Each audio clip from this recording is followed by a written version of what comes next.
Congressman Jimmy Gomez represents California's 34th congressional district in the heart of Los Angeles. He is the founder and chair of the Congressional Dads and Renters Caucuses. As a proud renter, definitely important to me. He serves on the House Ways and Means and Intelligence Committees. Representative Gomez, we're so happy you're here. Hey, Congressman. Hello. Good morning. Or is it morning? I don't know where you're at. We're all morning enough. Be so we're in LA. Please tell me the truth. Were you a minute or so, were we having technical difficulties because you were buying tickets to Melania, the documentary? Well, no, because I already had them purchased a while back. You were the one person who pre-purchased them. Exactly. And I wasn't accepting free tickets as a member of Congress. I wanted to make sure that they got my money. Sure. Of course. And so mad that once again Don Lemon is overshadowing her. Like all week she must have been fuming that she's like, first Alex Preddy, now Don Lemon. Can't Melania get a freaking break, Listen. No. If I were her, I would have just stayed quiet, stayed in New York. But there's so much happening right now, and we're really grateful to have you with us today. Thank you for being with us. We know you have a lot going on. We want to talk a little bit about what's happening with this DHS funding. There is this 2-week stopgap to negotiate some reforms to ICE and Customs and Border Patrol operations. We were coming in hot right before you joined us. And we're one of the things we really want to know is what is actually on the table in terms of reforms and how likely are those reforms to happen? Well, first, with the Senate, you actually never know. So right now they said that they struck a deal. I was just kind of getting caught up on what happened. They struck a deal with the White House. All of a sudden, there's some senators that have an objection. So in order to carry out their plan, they need all 100 senators to agree. So that is, it's in itself difficult. So we have to see what it's about. I think you kind of saw some of the outlines earlier. They want to remove the mask. They want to get rid of the searchless, the warrantless searches. They want to put some more restrictions on. But it really all depends because that's going to be where all the sticking points are going to line up. It's good that there was already some Republicans that were saying that they were going to go along with some restrictions, but you can trust them as far as you can throw them. And, and that includes some of the people on our side, like John Fetterman. He's a big dude. You can't toss him very far. I was like, get that man into a closet, give him a pizza, let that man out. Next thing he's threatened to burn his hoodie, and maybe he'll go along with the Democrats. What happens if? Oh, go ahead, Ms. Frazzle. You go. No, I was just affirming. Exactly. What happens if a 2-week deadline? To me, it just seems like they're kicking the can down the road, and eventually they will give them this money. By the way, ICE is more money than any military, I believe, other than the United States and China. They already have so much money. What happened? Why 2 weeks? And what happens at the end of 2 weeks? The Democrats are just sort of okay.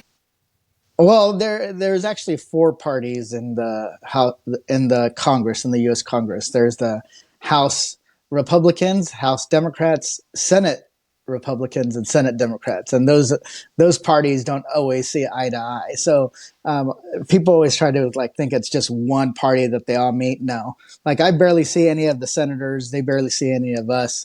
That's just the nature of our system of government. We used to have a saying: the Republicans might be our opposition, but the Senate is the enemy. And so that is kind of something that. That's a saying from when I was in the legislature, but applies just as much at the federal level. So I think what's going to happen is the severity of what occurred and what's occurring across the country, but especially with the murder of Renee Good and Alex Preddy, that has really hit a lot of them hard. Folks that were going to vote on the package to pass it on through, those all of a sudden they stopped. And I think you also see a lot of the searches of homes that bothers a lot of Republicans, a lot of libertarian Republicans. The fact that that you have police officers from across the country that are now also getting targeted just because of the color of their skin when they're off duty. That is bothering a lot of them. So I think they can work something out, but it's all devil's going to be in the details. And what could happen? There's two different pots of money, right? The 175 billion that was passed in the one big beautiful bill, that is basically a slush fund. It has no restrictions. It has just big giant pots of money going into them. The White House says that there's whatever we pass in appropriations doesn't apply to those. So, good example, when I got denied going into a detention center, originally they said that it was just because they could deny me. We won in court because appropriations law passed a few years back and continuously passed said that they can't use any federal funds to prohibit a member of Congress from doing a spot inspection. Well, now they're saying that that piece of legislation, that one segment, because it's in an appropriations bill, doesn't apply to the one big beautiful bill, that 175 billion. So what they're trying to do in the Senate is apply these new restrictions not only to appropriated money, but also the money in the one big beautiful bill. So it's going to be in these bills, they're so massive, you have to kind of really look at the fine details, or what you think you're getting, you might not be getting. And anytime in Congress, if you don't feel bad about any vote, then you're not paying attention, because you're getting screwed somewhere on some piece of legislation at some point. It's just a matter of fact. It's hard to necessarily pinpoint all the loopholes that are in any piece of spending legislation. So we'll see what they come up with. But I think the senators are committed. I think this has become almost a third rail. I'd be surprised if they don't come up with something that makes sense. Doesn't mean that all the House Democrats are going to vote for it, but it might just get out of the Senate. Yeah, I mean, I guess my question is, ICE has a time-honored tradition of what, 2003? That's how long ICE has been around, yeah, right? Yeah. Why can't we just, and maybe this is me with my 11th grade civics education. Can't we just get rid of ICE and come up with a whole new way of doing this? Because it seems like it is inherently not a system that works. I think that's where everything is heading, to be honest with you, but not just ICE, the entire immigration and enforcement apparatus. So people were just going, targeting ICE. ICE isn't just the problem. It's right. Also the fact that they're using CBP, Department of Homeland Security agents, like all sorts of people. Like remember, they're bringing them in from all their traditional rules and responsibilities and focusing them on immigration enforcement. So the guy that shot Preddy was CBP. The person that shot Renee Good was ICE. So and oftentimes CBP are the cowboys that are being actually more disruptive.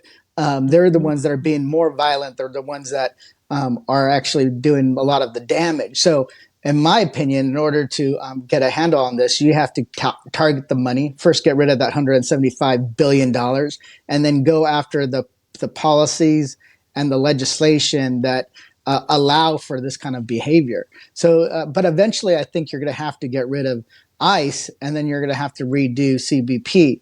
I mean, ICE should be focused on the worst of the worst, investigating sex traffickers, investigating drug traffickers, investigating potential terrorists. That's what they should be focusing, not on targeting people who are working at taco stands or fruit stands or restaurants or car washes. They should be going after the worst. Children. They should be going after the worst of the worst, but that's not what they're doing. And that's because also you have Stephen Miller, who's just a white nationalist, who's saying we're going to just go after everybody. So if we want to deal with this, not only are you going to have to deal with ICE, but you're going to have to deal with the entire apparatus that they're using. Because right now, get rid of ICE, well, that money just flows to a different department, right? Using the same justifications, using the same kind of training to abuse people of their constitutional rights and also maybe their lives.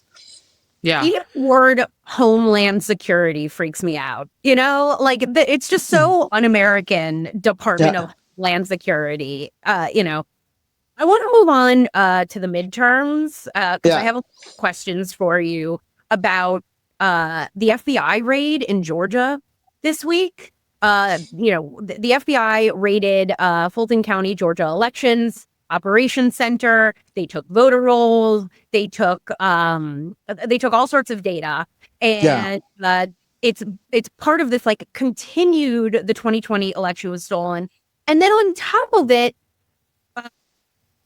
Tulsi Gabbard was. There's like this weird picture of Tulsi Gabbard. You're in the House Intelligence Committee. What is the Director of National Intelligence doing at an FBI raid in the United States? Like, isn't her job out of the United States? Like, I really genuinely don't understand this. Well, I think that, I think that they're trying to set up a case, most likely. This is just me speculating, of that the election of 2020 was, of course, stolen. And what they're trying to probably do is paint a picture that it was malign influence, right? The only reason why you would get the Director of National Intelligence as well would be involved in this is if there's some foreign nexus, so that's my guess. But if that's the case, the committees of jurisdiction should have been briefed. This is also I believe, a administration. I'm trying to pick my words carefully, is what's public or not.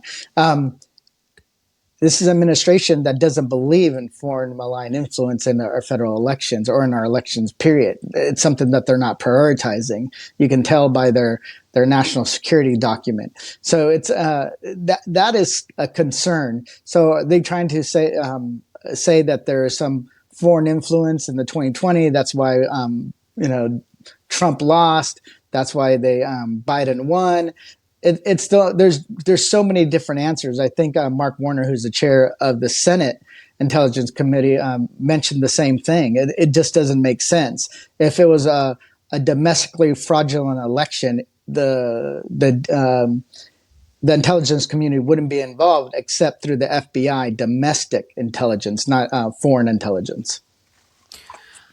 I have a question. You're actually, I've been to your office. Republicans and Democrats have offices right next to each other. So you're seeing these folks and interacting with them every single day, right? Without, betraying any confidences.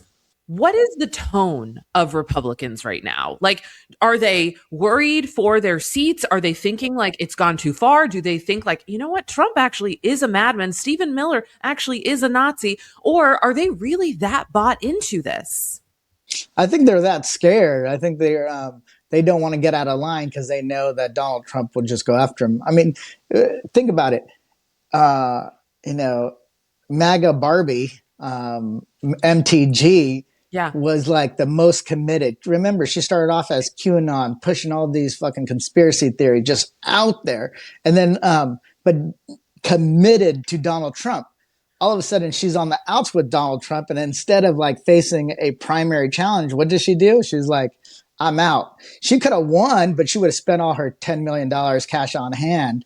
And I think she just chose that it's not worth it. So if she can't stand up to Donald Trump, who has a national following, who had $10 million in the bank, who is as MAGA as they get, what do you think a rank and file Republican's going to do? They're not going to do anything. They're going to back away. And the only ones that seem to have any courage are the ones that are retiring, or not seeking re-election. So and that's what it is.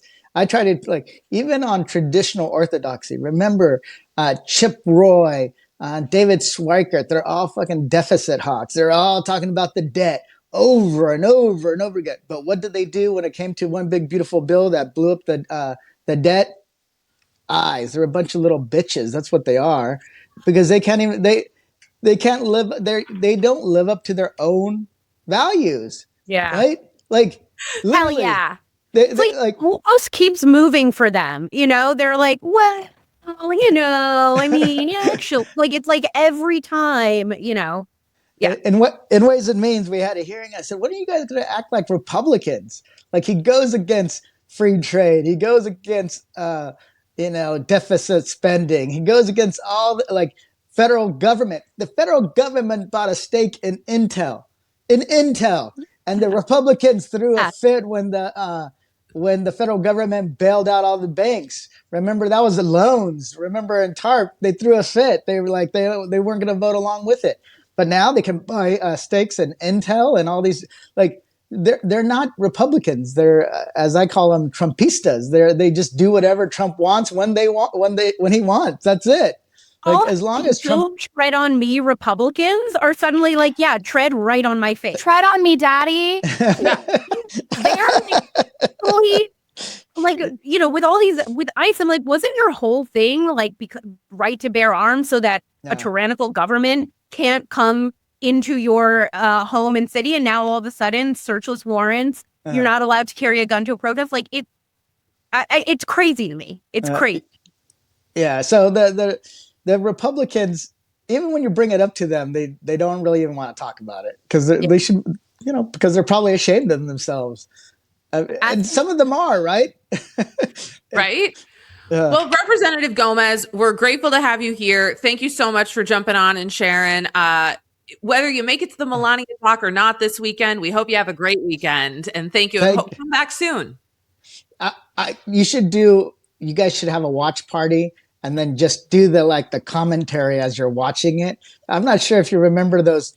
I don't know. I'm a little older than you, but they used to do these watch a movie and they'd give a commentary back in the day. Do you guys kind of remember that? Like on the DVDs. Mystery Science. Yeah. Mystery Science. Well, listen, you're with a bunch of nerds. Yes, I should have done this years ago, but this morning I woke up and I canceled my Prime subscription, so I can't watch the Melania doc. Unfortunately for her, this morning I woke up and I was like, you know what, I gotta do something, and that was the first thing that I could reach to. So unfortunately, you should do we'll that. rip it. We'll just no. We have a lawmaker here. We won't rip it. We won't do that. It's illegal. All right, Representative Gomez, thank you so much. Have a good one. You too. Bye.